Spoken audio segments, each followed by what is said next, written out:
The persistent, high-pitched whine of Juniper Cole's alarm clock was not a gentle wake-up call, it was a screeching reminder of the impossible hours she kept.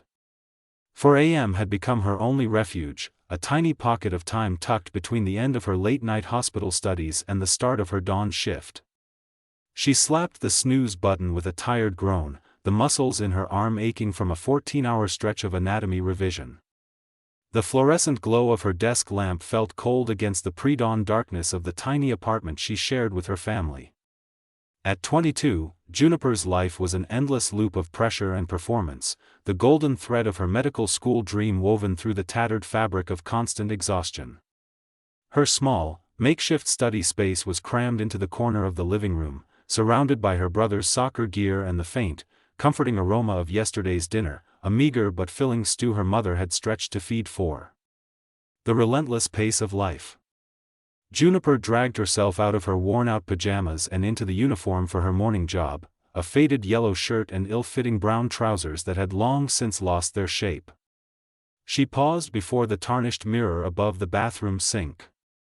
The reflection staring back was not the vibrant, bright-eyed woman she knew she could be. Dark, purplish smudges lay under her determined hazel eyes, and her usually glossy, dark hair was scraped back into a severe, hurried ponytail. Every ounce of her energy was poured into keeping her place in the highly competitive medical program. Her parents, Owen and Lila Cole, had literally worked themselves raw to provide the initial deposit, and Juniper's 2 part-time jobs, the diner in the morning and a custodial shift at the library on weekends, were the only things standing between her and financial disaster. She moved silently through the apartment, leaving a brief, loving note for her mother on the fridge. The air outside was bitter, carrying the smell of wet pavement and distant traffic. Juniper started her 3-mile walk to the Morning Star diner. The bus fare was a luxury she simply could not afford, a small, painful sacrifice she made every single day. The Morning Star diner.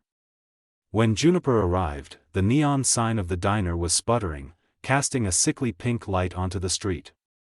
The manager, Rex, a man whose face seemed permanently set in a sneer, was already counting the till. Rex was a creature of petty power, thriving on the misery of his low-paid staff. His eyes, small and cold, fixed instantly on Juniper. "You're 30 seconds late, Cole," he barked, not even looking up from the register. Rex had a personal vendetta against Juniper, fueled by his own insecurities and her obvious, though unspoken, intellectual superiority. "The clock on the wall reads 5:05, Rex," Juniper replied, her voice low and steady. She always double-checked the time, knowing his tricks. "It's 5:06 on my watch. Consider it a warning. Now get to the counter before I find someone who appreciates the job more," Juniper bit back a sharp retort. She needed this job. She couldn't afford to be right, not when the final tuition installment was due tomorrow. She took her station behind the counter, forcing a professional smile onto her face as the early morning regulars began to trickle in. An act of kindness and its heavy price. The morning rush blurred into a flurry of coffee orders, plate scraping, and the clatter of cutlery. Around 9 a.m., when the initial frenzy had settled, an elderly woman shuffled in, her movements slow and hesitant. Mrs. Pettigrew, a sweet, frail lady in her late 70s, was a regular, known for her daily order of a single, perfectly toasted blueberry bagel. Today, however, her hands were visibly trembling as she fumbled in her oversized, worn handbag. "Oh, dear," Mrs. Pettigrew whispered, her voice barely audible. I seem to have left my wallet at home. I am so terribly sorry, my dear." "I'll just go." The look of deep distress in the woman's eyes wrenched Juniper's heart. She knew that look of shame and helplessness. "It's no trouble at all, Mrs. Pettigrew," Juniper said immediately, her eyes warm and kind. She quickly put the bagel in a small paper bag. "Your bagel is on the house today. Please, enjoy it. You can catch me tomorrow." She then reached into the worn leather pouch where she kept her meager tips and pulled out a dollar bill to cover the cost, slipping it into the till without a second thought. Juniper's small, humane act was the fuse Rex had been waiting for. He had been watching from his office doorway, his jaw tight. He stormed across the floor, his heavy steps shaking the counter, his face a terrifying shade of crimson. He didn't raise his voice, which only made his fury more chilling.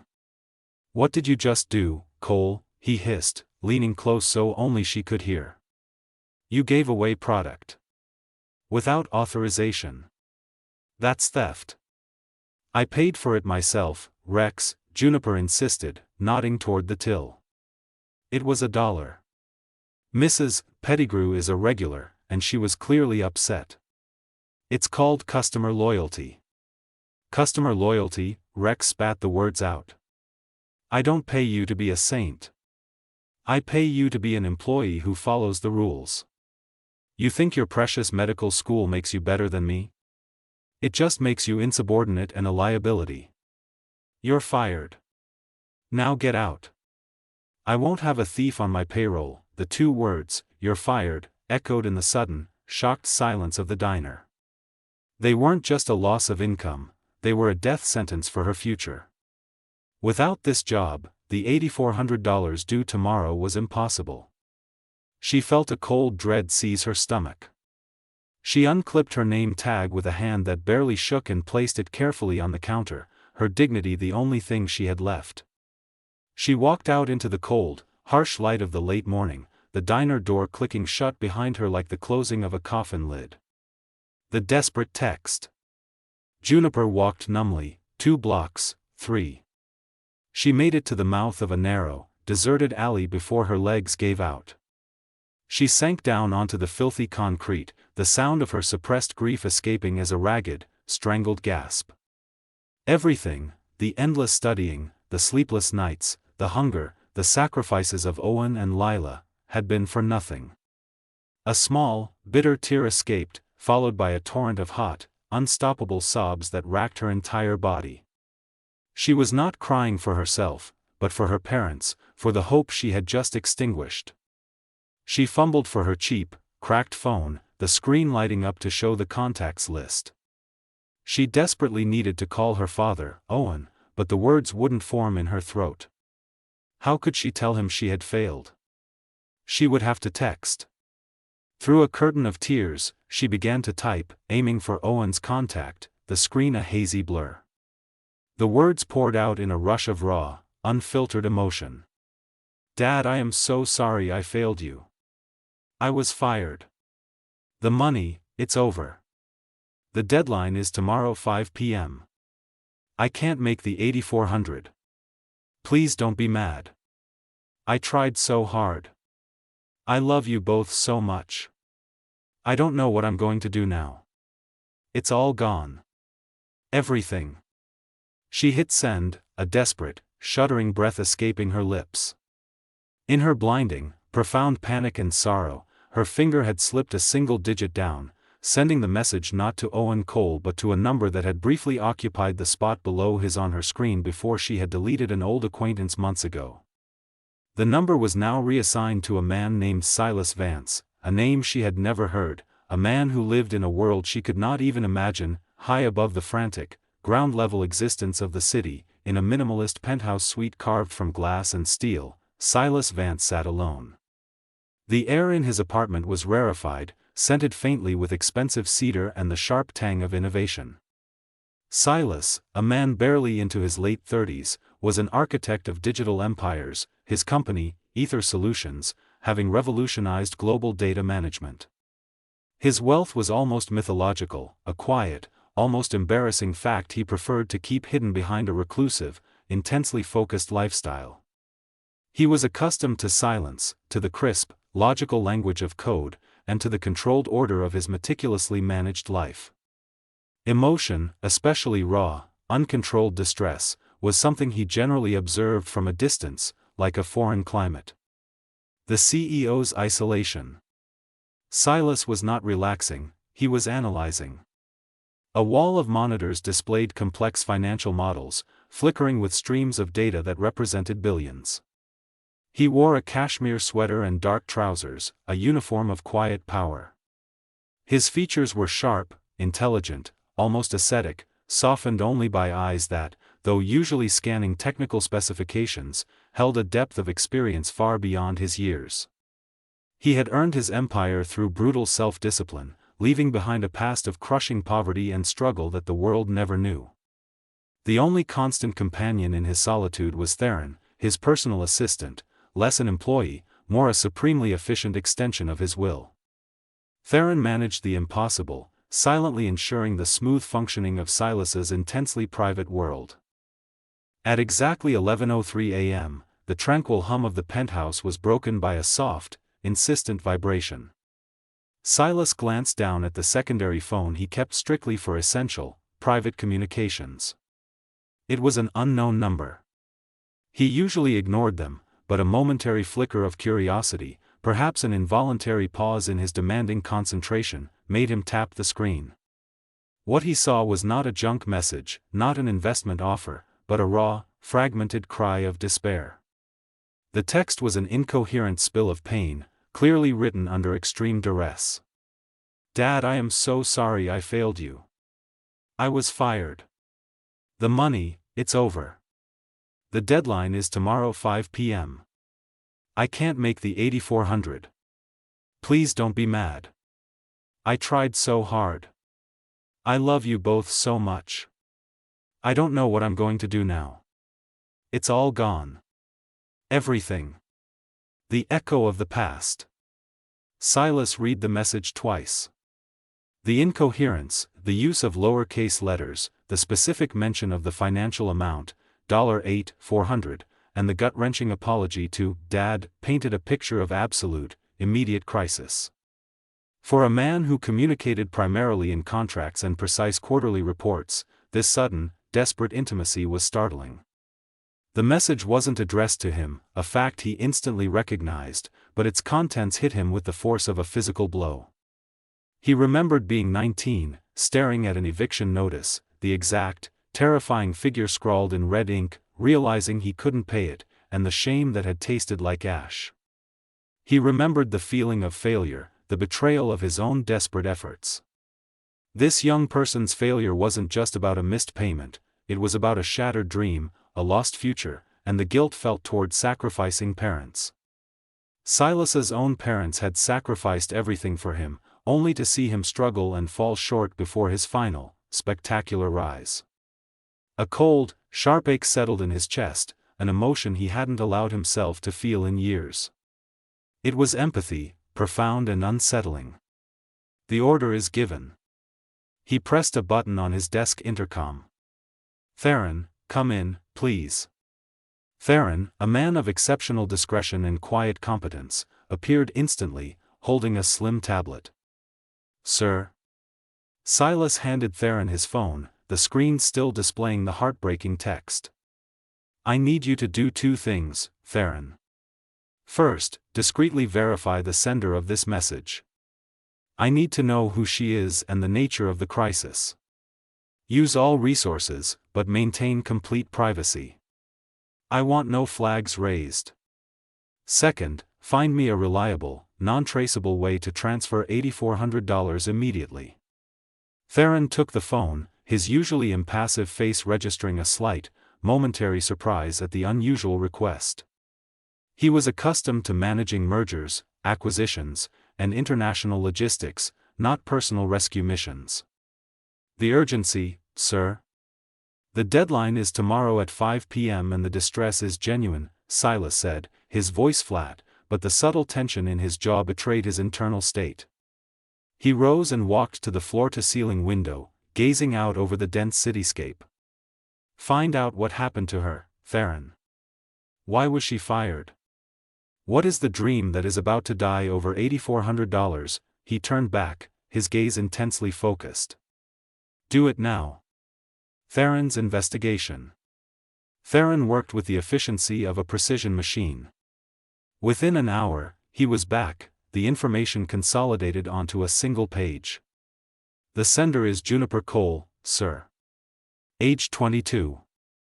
She is a scholarship student in her final term at the Metropolitan University College of Medicine, on track to graduate in 3 months. Her father, Owen Cole, is a long-haul truck driver and her mother, Lila, works as a home health aide. They are financially strained.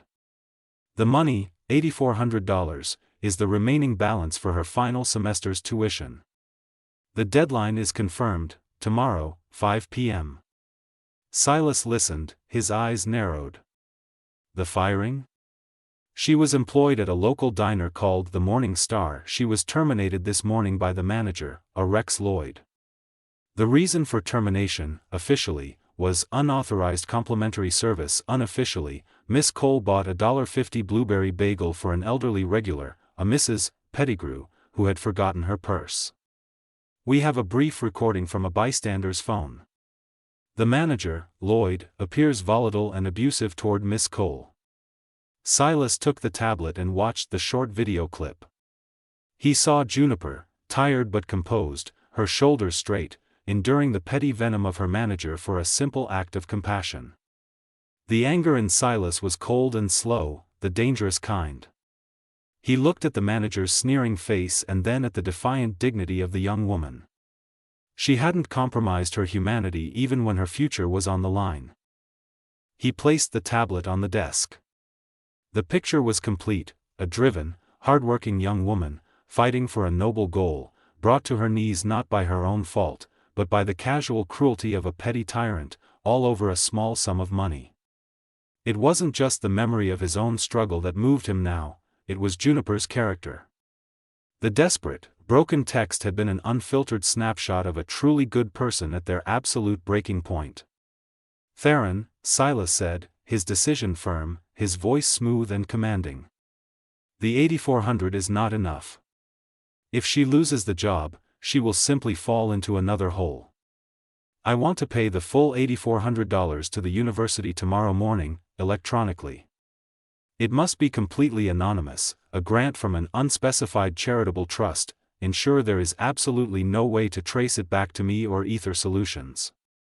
He paused, a faint, almost imperceptible smile touching the corner of his mouth. "And Theron, regarding Mr. Rex Lloyd and the Morning Star diner.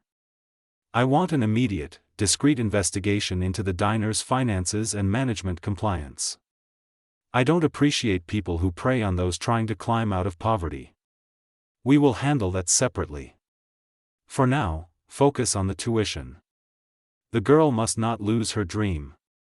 Silas looked back at the city, no longer seeing financial models, but imagining a tired, young woman sobbing in an alley, her dream reduced to a fragmented text.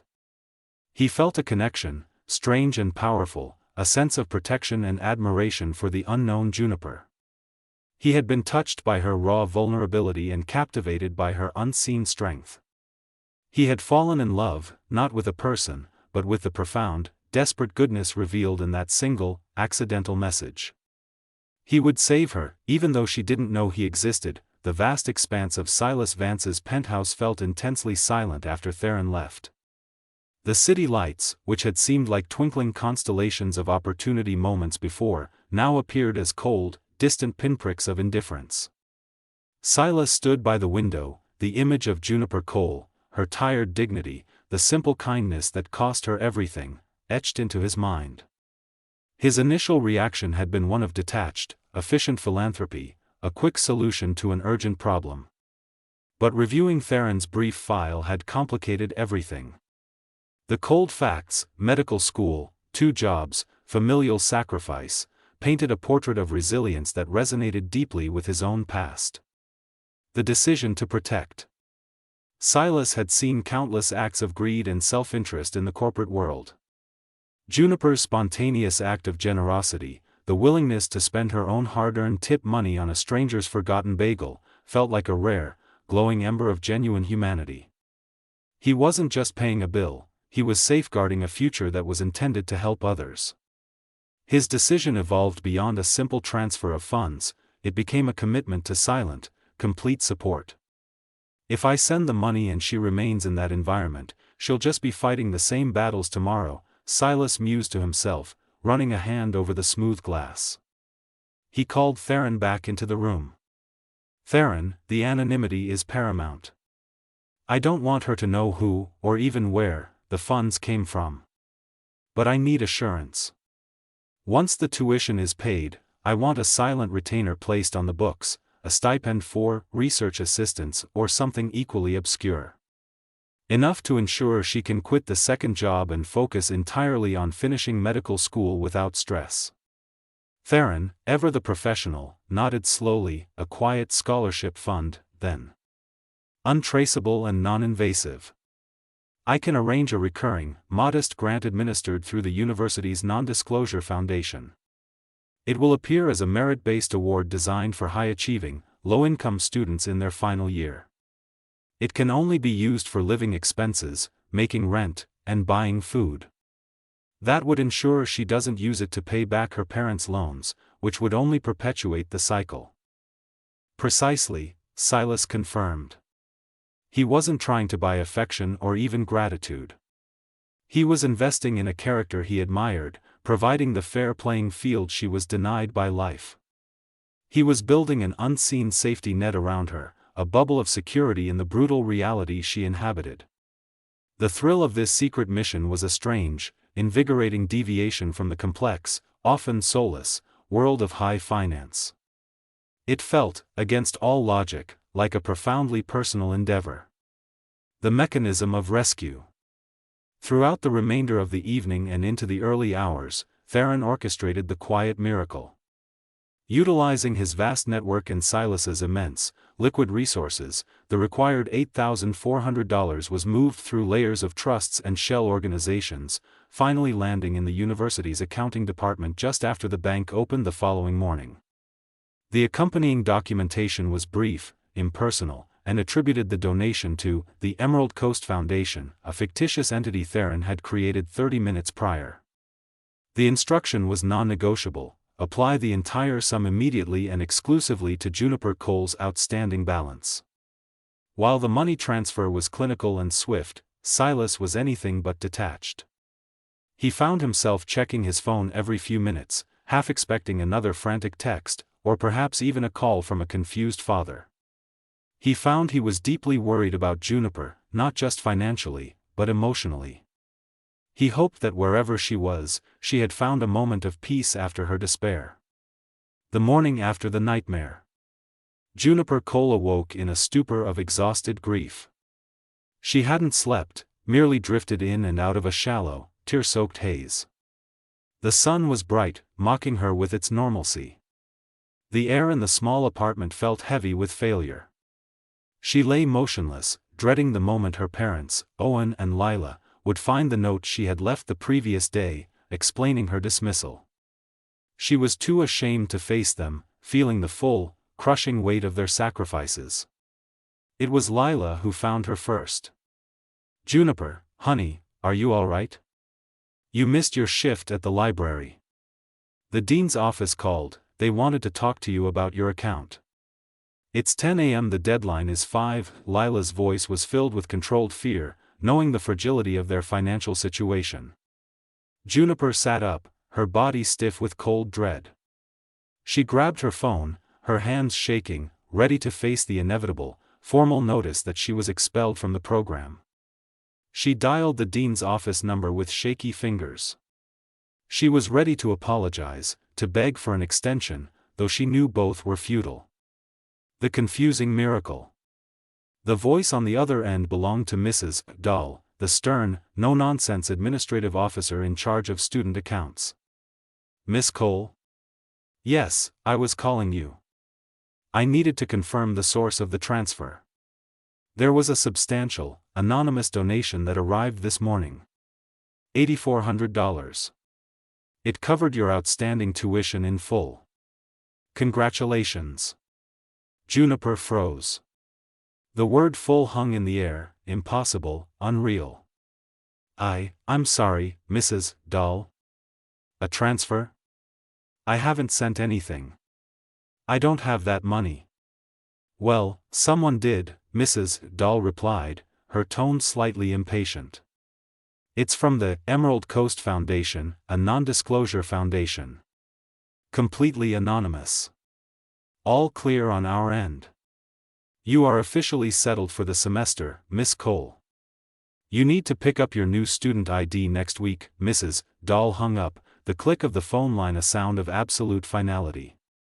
Juniper sat on the edge of her bed, the receiver pressed to her ear long after the call ended. $8,400. Paid. In full. The raw despair of yesterday had vanished, replaced by a dizzying, overwhelming confusion. She stood up, staggering slightly, and showed the phone to her mother. Lila's eyes, usually tired, widened into perfect circles of disbelief, then slowly filled with silent, blessed tears. The search for the angel. The joy was immediate, but the mystery was profound. Who would do this? It wasn't her parents, they would have told her. They had nothing left to give. It wasn't any relative, and she had no wealthy friends. A complete stranger, an anonymous angel, had reached into her life and pulled her back from the edge of an abyss. Juniper's emotional focus instantly shifted from relief to a fierce, desperate need to know the identity of her savior. She felt a burning obligation to express gratitude, to understand why someone would extend such a monumental kindness. She checked her bank accounts again, just in case. Nothing. Then she checked her text messages. There was the original, tear-soaked message to Dad, the one sent in the deepest pit of her despair. She traced the recipient number, finding it was indeed not her father's. She had mistakenly texted a completely unknown, unlisted number. Lila, look, she whispered, pointing to the strange number. I sent the text to a stranger. A complete stranger read my breakdown. And that stranger, that has to be the one who paid. Juniper began her frantic, impossible quest. She tried calling the number, but it went straight to an automated, unidentifiable voicemail. She texted it, pouring out her gratitude, her confusion, and her desperate need for an answer. High above, in his silent penthouse, Silas Vance received the text. It was no longer a cry of anguish, but a flood of genuine, incandescent thankfulness. Theron watched silently as a true, warm smile finally broke across Silas's face. Silas didn't reply. He was content to watch, to protect, and to admire. He had saved her future, and in doing so, he had created a beautiful, hidden connection, a secret love nurtured in the fertile ground of unsolicited kindness. The chase had begun, though Juniper had no idea who she was chasing, or that her pursuer was already deeply, quietly invested in her success.